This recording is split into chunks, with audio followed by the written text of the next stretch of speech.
Hello friends and welcome to this session of partnership. Friends, last session में हम discuss कर रहे थे how to calculate profit sharing ratio in case of admission. एक situation हमने देखी थी when new partners share is mentioned without specifying the old partners profit sharing arrangement. और हमने एक विजुअल एग्जांपल भी देखा था। ए और बी दो पार्टनर्स हैं, 50-50% के, दोनों इक्वल शेयर करते हैं।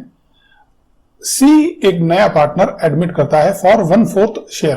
तो उस केस में किस तरह से न्यू पीएसआर कैलकुलेट किया जाएगा? तो हम क्या करेंगे, जो नया पार्टनर है उसके शेयर को अलग कर देंगे और बैलेंस प्रॉफिट को ओल्ड पार्टनर्स में ओल्ड प्रॉफिट शेयरिंग रेशियो में डिस्ट्रीब्यूट कर देंगे। यहां हमारा ए और बी का रेशियो क्या था? 50% ए और 50% बी। इस तरह से न्यू पीएसआर क्या बनेगा? ओवरऑल प्रॉफिट में सी 1/4 या 25% और जो बैलेंस शेयर है उसमें 50% ए और 50% बी। सेकेंड सिचुएशन हमने देखी थी, the old partners give part of their share to new partner. अब जो ओल्ड पार्टनर्स हैं वो अपने शेयर का एक पार्ट नए पार्टनर को देते हैं। तो दो पार्टनर्स हमने डिस्कस किए थे, ए और बी, दोनों इक्वल पार्टनर्स हैं। ए अपने हिस्से का, अपने प्रॉफिट का 50% सी को देता है जो कि नया पार्टनर है। तो 50% देता है या 1/2 देता है, तो उसके प्रॉफिट को हमने 2 इक्वल पार्ट्स में डिवाइड किया और एक पार्ट किसको दे दिया? सी को। इसी तरह से बी अपने पार्ट का 1/4 देता है। तो हमने क्या किया, बी के प्रॉफिट शेयर को 4 इक्वल पार्ट्स में डिवाइड कर दिया और 1/4 यानी कि एक पार्ट उसने सी को दे दिया। इस तरह से ए और बी से जितना भी मिला वो क्या हो गया? शेयर ऑफ सी। इन दोनों को ऐड कर दिया। अब हमारे पास में रिमेनिंग शेयर ऑफ ए बचा। उसे कैलकुलेट करने के लिए हमने ओल्ड शेयर ऑफ ए उसमें से माइनस किया, कितना उसने न्यू पार्टनर सी को दे दिया था। इसी तरह से जो बी का शेयर है, old share of B minus share given to C. इस तरह से तीनों ही पार्टनर्स का प्रॉफिट शेयरिंग रेशियो कैलकुलेट हो गया। आइए फ्रेंड्स, अब हम देखते हैं थर्ड सिचुएशन। थर्ड सिचुएशन है, the new partner acquires his share from old partners in given ratio. अब इस सिचुएशन में हमारे पास में नए पार्टनर का शेयर भी दिया गया है और उस शेयर को जो ओवरऑल प्रॉफिट में है वो ओल्ड पार्टनर से किस तरह एक्वायर करेगा उसका रेशियो भी दिया गया है। तो आइए देखते हैं इस केस में हम किस तरह से न्यू पीएसआर की कैलकुलेशन करेंगे। एक एग्जांपल देखते हैं। A and B share profits in the ratio of 3:2। C admit as a partner for 1/5 share. C को क्या शेयर दिया गया है? 1/5 यानी 20%। Find out new profit sharing ratio if C acquires 3/20 from A and 1/20 from B. अब जो सी का share है 1/5, उसमें से वो एक पार्ट किससे ले रहा है? ए से, और दूसरा पार्ट किससे ले रहा है? बी से। ए से कितना लेगा वो? ए से लेगा 3/20 और बी से लेगा 1/20। इन दोनों को जोड़ दिया जाए तो क्या होगा? 4/20 और से सिंप्लीफाई करेंगे तो क्या आ जाएगा? 1/5, यानी ये सी का शेयर है। आइए अब एक विजुअल एग्जांपल के थ्रू देखते हैं कि ए और बी अपने पार्ट में से किस तरह से सी को उसका शेयर सरेंडर करेंगे या देंगे। ये ए का शेयर है 3/5 और ये बी का शेयर है 2/5। 3:2 में ये दोनों बांटते हैं, यानी कि ओवरऑल प्रॉफिट के 5 पार्ट्स किए गए हैं। उन 5 पार्ट्स में से 3 पार्ट्स ए के पास में है और 2 पार्ट्स बी के पास में है। अब सी को एडमिट किया जाता है ओवरऑल प्रॉफिट के 1/5 शेयर के लिए। उस 1/5 शेयर के 2 पार्ट कर दिए जाते हैं, एक है 3/20 और दूसरा है 1/20। 1/5 शेयर देने के बाद में ओवरऑल प्रॉफिट कितना बचता है? 4/5। नए शेयर में ओल्ड पार्टनर्स का जो टोटल रेशियो होगा वो होगा 4/5, क्योंकि 1/5 शेयर किसको दे दिया गया है? सी को। अब सी अपने 1/5 शेयर के 2 पार्ट्स करेगा और एक पार्ट यानी 3/20 वो किससे लेगा? ए से, और 1/20 किससे लेगा? बी से। फ्रेंड्स, यहां पर जो सिचुएशन दी गई है from the old partners, of the old partners नहीं है, ओल्ड पार्टनर के शेयर का नहीं है, ओल्ड पार्टनर के शेयर में से है, फ्रॉम दी ओल्ड पार्टनर्स। तो क्या होगा, यहां ओल्ड पार्टनर्स के शेयर्स को अलग अलग या डिफरेंट पार्ट्स में डिस्ट्रीब्यूट नहीं करना है। यहां क्या करना है, ओल्ड पार्टनर का जितना भी शेयर था उसमें से उन्होंने जो नया पार्टनर सी को जितना दिया उसे माइनस करना है। तो आइए कैलकुलेट करते हैं। ए अपने पुराने शेयर में से नए पार्टनर सी को कितना देगा, 3/20। ए का ओल्ड शेयर क्या था, 3/5, और उसमें से वो देगा 3/20। तो इसे हम माइनस कर देंगे, क्योंकि अपने पार्ट का नहीं दे रहा है, वो अपने हिस्से का एक पार्ट नहीं दे रहा है, अपने हिस्से में से दे रहा है। तो इसे क्या करेंगे, माइनस। एलसीएम निकालते हैं 20, और ये आएगा 12 - 3 = 9/20। इसी तरह से बी अपने पार्ट में से क्या दे रहा है, 1/20। तो बी का जो शेयर है 2/5, उसमें से माइनस कर देंगे 1/20। तो एलसीएम 20, और ये आएगा 8 - 1 = 7/20। तो न्यू पीएसआर में ए का जो शेयर आफ्टर गिविंग सी वो होगा 920, और बी का कितना होगा, 720। तो न्यू पीएसआर क्या होगा, 9/20, 7/20, और ए का शेयर क्या था, 1/5। इसे हमने कन्वर्ट भी किया था, 1/5 को क्या कर सकते हैं हम, 4/20। तो इस तरह से न्यू पीएसआर आता है 9:7:4। फ्रेंड्स, हमने कहा था कि जब नए पार्टनर को 1/5 शेयर दे दिया गया है तो ओल्ड पार्टनर्स का न्यू रेशियो में जो शेयर होगा वो दोनों मिलाकर कितना होना चाहिए, 4/5। चलिए इसे हम चेक करके देखते हैं। ए और बी का शेयर कितना है, 9/20 और 7/20। इन दोनों को अगर ऐड किया जाए तो क्या होगा, 16/20। 9 + 7 16। तो इस तरह से ए और बी दोनों का शेयर कितना हुआ, 16/20, या उसे 4/5 भी कह सकते हैं। और जो नया पार्टनर सी है उसका कितना हुआ, 4/20, या उसे 1/5 भी कह सकते हैं। चलिए एक और एग्जाम्पल की प्रैक्टिस करते हैं। A and be sharing profits and losses in the ratio of 2:1. Admit C as a new partner. C acquire 1/18 from A and 1/9 from B. अब यहां C का कितना शेयर है ये नहीं दिया गया है, लेकिन वो ये कहता है 1/18 ऑफ द टोटल प्रॉफिट वो किससे लेगा, A से, और 1/9 या 2/18 वो किससे लेगा, B से। तो आइए कैलकुलेट करते हैं। न्यू पीएसआर क्या होगा, share of A after giving 1/18 to C. A का पुराना शेयर कितना था, 2/3, क्योंकि 2:1 में वो डिस्ट्रीब्यूट करते थे प्रॉफिट को, उसमें से 1/18 उसने किसको दे दिया, नए पार्टनर सी को। एलसीएम निकालेंगे, 18 इसका एलसीएम है, और ये आता है 12 - 1 = 11/18। तो न्यू पीएसआर में ए का शेयर क्या है, 11/18। इसी तरह से बी का शेयर निकालेंगे। बी के पास में पहले था 1/3, उसमें से कितना दे दिया उसने, 2/18।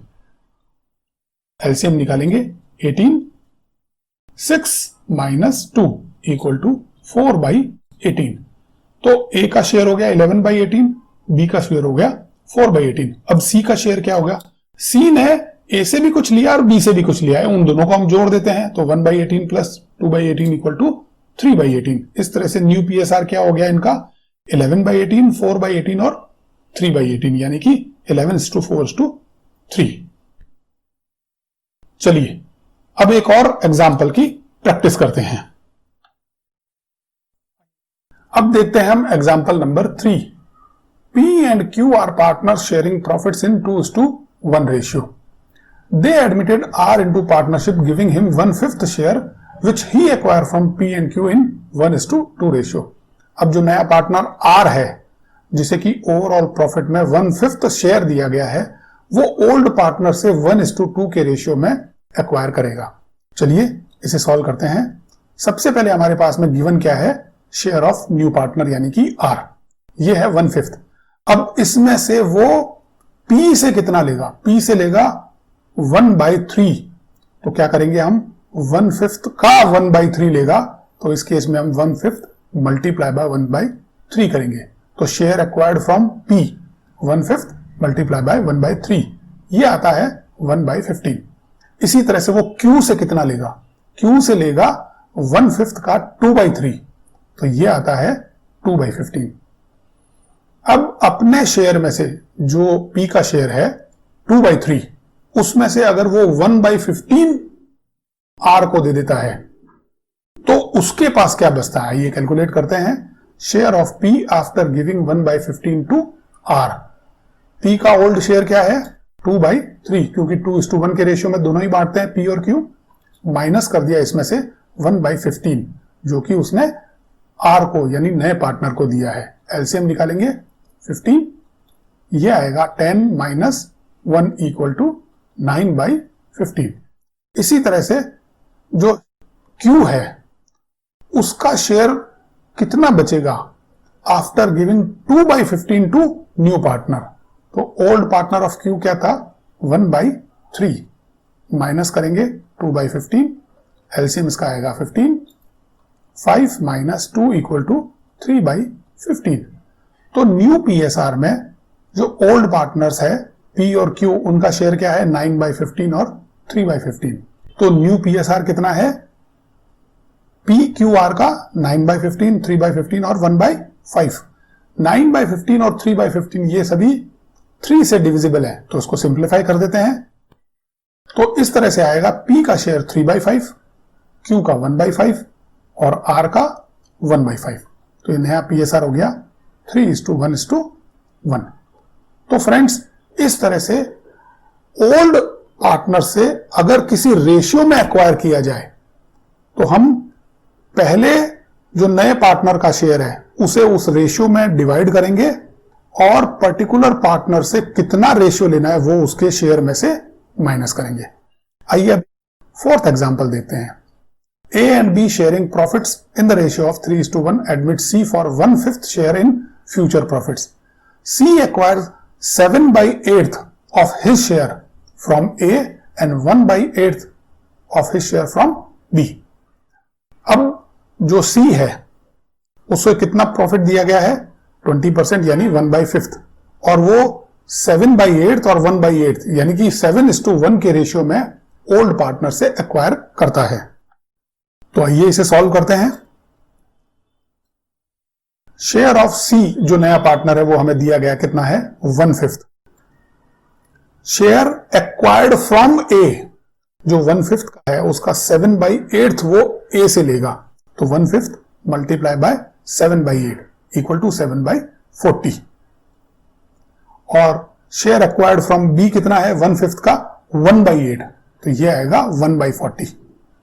अब अपने ओल्ड शेयर में से 7/40 देने के बाद में A के पास कितना बचता है, तो share of A after giving 740 to new partner C, तो बचता है 3/4। उसका ओल्ड रेशियो था क्योंकि A और B 3:1 में डिवाइड कर रहे थे प्रॉफिट को, उसमें से हमने माइनस कर दिया 7/40। एलसीएम आ गया इसका 40, 30 माइनस 7 इक्वल टू 23/40। तो A का जो नया रेशियो हुआ वो कितना हुआ 23 पार्ट्स आउट ऑफ 40 पार्ट्स। अब हम देखते हैं B का क्या होगा। B ने कितना दिया था 1/40 दिया था C को, और B का ओल्ड रेशियो था 1/4। माइनस करेंगे 1/40, एलसीएम इसमें आता है 40, 10 माइनस 1 इक्वल टू 9/40। तो B को कितना मिलेगा शेयर न्यू PSR में 9 पार्ट्स आउट ऑफ 40 पार्ट्स। अब हम देखते हैं इनका न्यू PSR क्या है। न्यू PSR है 23/40, 9/40 और 1/5। इसे अगर 1/5 को 40 के डिनोमिनेटर में कन्वर्ट करना हो तो हम क्या करेंगे 8 से मल्टीप्लाई कर देंगे। तो न्यूमरेटर को 8 से किया तो 8 और डिनोमिनेटर 5 को 8 से किया तो 40। तो नया रेशियो क्या आता है 23:9:8। ये रेशियो है A, B और C का। चलिए अब हम देखते हैं लास्ट सिचुएशन, और लास्ट सिचुएशन है the new partner acquires entire profit from one partner. जो नया पार्टनर है वो अपना प्रॉफिट का शेयर केवल एक एग्जिस्टिंग पार्टनर से अगर ले तो उस केस में PSR की कैलकुलेशन कैसे होगी। आइए एक विजुअल एग्जांपल देखते हैं जिसमें एग्जिस्टिंग पार्टनर ए और बी 3:2 के रेशियो में अपने प्रॉफिट को डिस्ट्रीब्यूट करते हैं। ये शेयर ऑफ ए है 3/5 और ये है बी 2/5। अब इस फर्म में एक नया पार्टनर सी ज्वाइन करता है जिसे 1/4 शेयर इन ओवरऑल प्रॉफिट दिया गया है। अगर ये नया पार्टनर अपना शेयर केवल ए में से ले तो उसमें से क्या होगा? फ्रॉम ए है ये, यानी ए के शेयर में से नए पार्टनर के शेयर को माइनस करना पड़ेगा। चलिए अब इसी के ऊपर बेस्ड एक एग्जांपल की प्रैक्टिस करते हैं। A, B and C are partners sharing profits in 2:1 ratio. Admitted D for 1/8 share which he acquired entirely from A. 3 partners हैं A, B and C और उनका प्रॉफिट शेयरिंग रेशियो है 2:1। D जो नया partner है वो 1/8 शेयर लेता है इन ओवरऑल प्रॉफिट में और वो लेता किससे है? A से। तो आइए देखते हैं ए के शेयर की कैलकुलेशन कैसे होगी और नए प्रॉफिट शेयरिंग रेशियो किस तरह से कैलकुलेट किया जाएगा। Share of A after giving 1/8 to B. A का एग्जिस्टिंग शेयर जो ओल्ड शेयर क्या है 2/5, उसमें से वो 1/8 किसको दे देता है? डी को, जो नया पार्टनर है। एलसीएम निकालते हैं इसे माइनस करने के लिए। एलसीएम आता है 40, 16 माइनस 5 इक्वल टू 11/40। अब देखते हैं न्यू पीएसआर क्या है।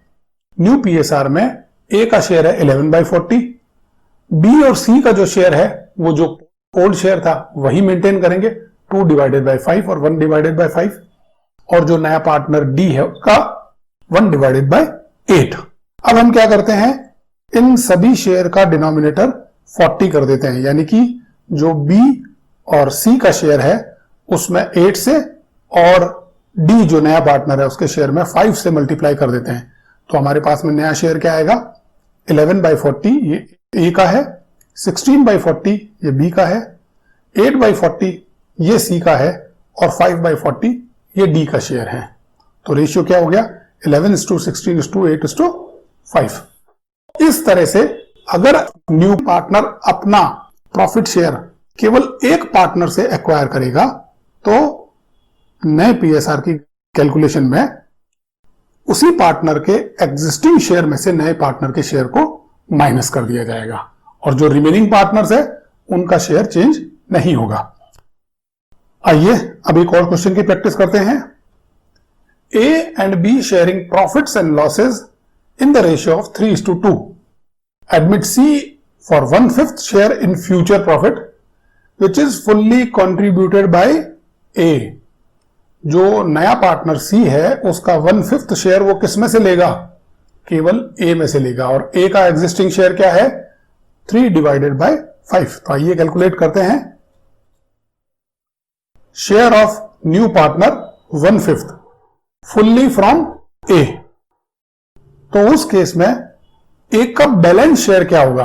बैलेंस शेयर के लिए क्या करेंगे? एग्जिस्टिंग शेयर में से 1/5 को माइनस करेंगे। एग्जिस्टिंग शेयर क्या है? 3/5, उसमें से 1/5 गया तो क्या होगा? 2/5।